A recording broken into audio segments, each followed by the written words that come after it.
బెజవాడలో ఆటో కార్మికులు తమ ఆందోళనను మరింత ఉధృతం చేశారు. మహిళల ఉచిత బస్సుకు వ్యతిరేకం కాదంటూనే ఎన్నికల్లో తమకు ఇచ్చినటువంటి హామీలను అమలు చేయాలని డిమాండ్ చేస్తూ కూడా నిరసనలు హోరెత్తిస్తున్నారు. ప్రస్తుతం మనం విజువల్స్ లో చూడొచ్చు. ఆటో కార్మికులను బిచ్చగాళ్ళగా మార్చొద్దంటూ కూడా గడ్డి నోట్లో పెట్టుకుని మరీ తమ నిరసన తెలుపుతూ ఉన్నారు. ప్రస్తుతం ప్రతి ఒక్కరు కూడా చెట్లు విప్పి అర్ధనగ్న ప్రదర్శన ద్వారా ప్రభుత్వానికి తమ మొరాలగించాలంటూ కూడా డిమాండ్ చేస్తున్నటువంటి పరిస్థితి కనిపిస్తుంది. ప్రస్తుతం మనతో మాట్లాడేందుకు యూనియన్ నాయకులు ఉన్నారు. సరే, ఏం చెప్పదలుచుకున్నది? నా పేరు డి శ్రీనివాసరావు, ప్రగతిశీల ఆటో కార్మిక సంఘం ఐఎఫ్టీ నగర అధ్యక్షుడిని. ఎన్నికల ముందు ఆటో మోటార్ కార్మికులు ఎదుర్కొన్నటువంటి సమస్యల మీద నారా లోకేష్ని కలిసి మేము రాతపూర్వకంగా రిఫరెంట్ ఇచ్చాం. దాదాపు గంట సేపు మాతో చర్చించారు. ఎన్నికల్లో మేము గెలుస్తాం, అధికారంలోకి వస్తాం, మీ ఆటో మోటార్ కార్మికులు ఆదుకుంటామని చెప్పేసి ఆ విధంగా ఎన్నికల మేనిఫెస్టోలో పెట్టారు. ఏదో ఉపన్యాసం ఇవ్వటం కాదు, ఎన్నికల మేనిఫెస్టోలో పెట్టారు. యావత్తు ప్రజానికి అనేకమైన హామీలు ఇచ్చున్నారు. ఆటో మోటార్ కార్మికులకి 5 హామీలు ఇచ్చున్నారు. ప్రధానంగా ఏదైతే ఫ్రీ బస్సు వల్ల నష్టపోతారో ఆటో మోటార్ కార్మికులు వాళ్ళందరూ కూడా సంవత్సరానికి 15,000 రూపాయలు ఇస్తామని చెప్పి మొదట హామీ ఇచ్చారు.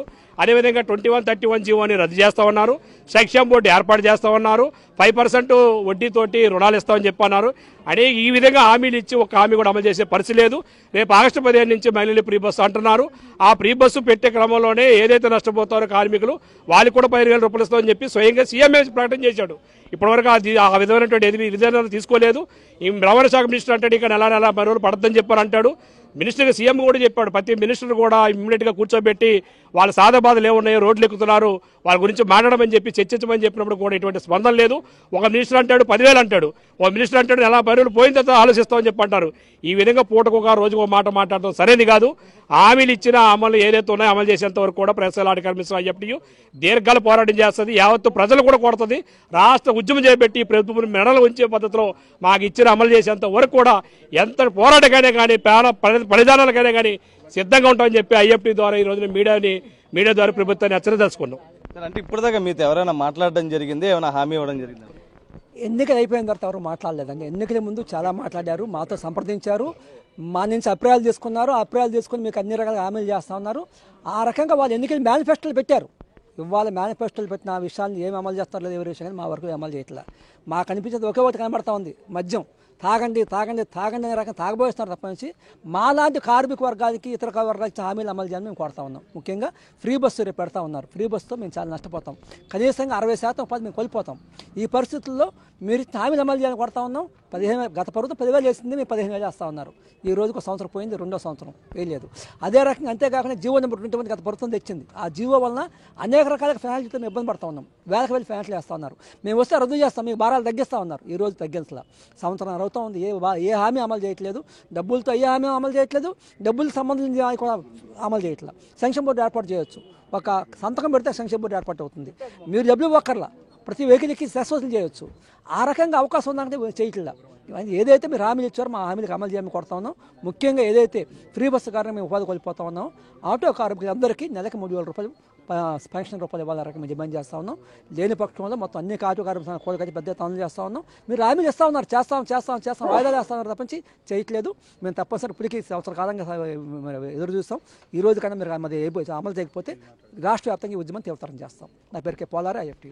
అంటే పవన్ కళ్యాణ్ కలిసే యోచనలో ఉన్నట్లుగా కూడా తెలుస్తుంది. అంటే ఏం చెప్పదలుచుకున్నారు పవన్ కళ్యాణ్? మేము అదే చెప్తున్నాం కదా సార్. ఇప్పుడు పవన్ కళ్యాణ్ గారు అయినా, లోకేష్ బాబు అయినా, చంద్రబాబు నాయుడు అయినా వాళ్ళు ఒక ప్రజా ప్రతినిధులు ఎన్నుకున్నారు. ప్రజలు ఎన్నుకోబడిన ప్రభుత్వం, కూటమి ప్రభుత్వం. మేము కోరుకునేది ఏంటంటే ప్రజలకు అన్యాయం జరగకూడదు. ముఖ్యంగా ఆటో కార్మికులకి అన్యాయం జరగనివ్వనని చెప్పి లోకేష్ బాబు పదే మాతో మాట్లాడాడు. మేము రాగానే మీకు చంద్రబాబు నాయుడు గారు కూడా అనేకమైన మీటింగ్లో చెప్పాడు. మీ మీడియా ముందు కూడా మాట్లాడాడు కదా, 2021 జీవోని ఎత్తేస్తానని. ఆ జీవోని ఇంతవరకు ఎత్తలేదు సరికదా.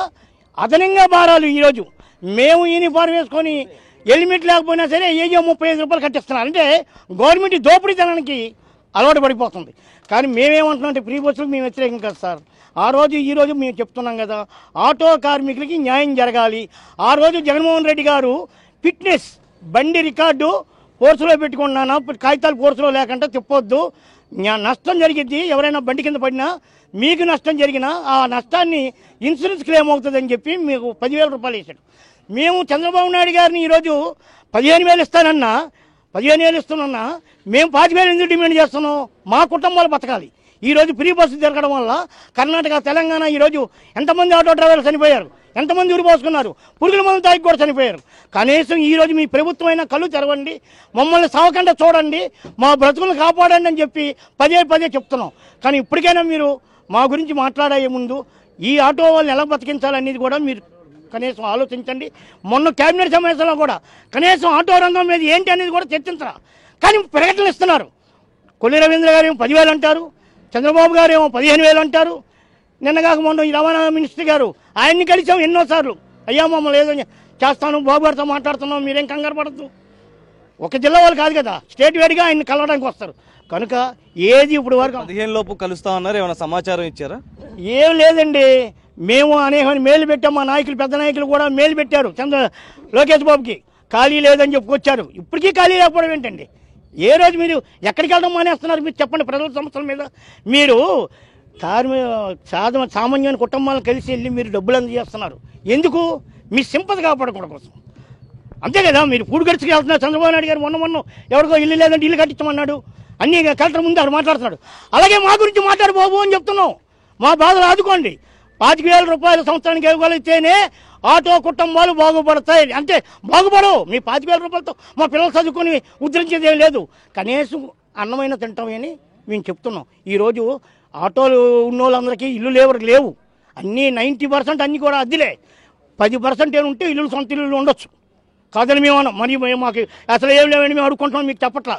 కానీ ఇప్పుడైనా సరే మమ్మల్ని కాపాడండి అనేది పదే పదే చెప్తున్నాం. అలాగా లేని పక్షంలో రేపు ఏం జరిగిద్దో విజయవాడ నగరంలో మాకే తెలియదు. ఇది మాత్రం గుర్తుంచుకోండి. ఇప్పటికైనా మమ్మల్ని ఆటో వాళ్ళని కాపాడామని ప్రార్థిస్తున్నాం. లేని పక్షంలో జరిగేది జరుగుద్ది. ప్రస్తుతం తమకు సంబంధించి హామీలు అమలు చేయమన్నట్టు కూడా డిమాండ్ చేస్తున్నటువంటి పరిస్థితి కనిపిస్తుంది. ఎందుకంటే 25 ఒక్కొక్క మంత్రి ఒక్కొక్క మాట చెప్తున్నారు. 10,000 అంటున్నారు, 15,000 అంటున్నారు. కానీ ఇప్పటి వరకు మాతో చర్చలు కూడా జరపలేదు, ఎంత ఇస్తారో కూడా చెప్పలేదు.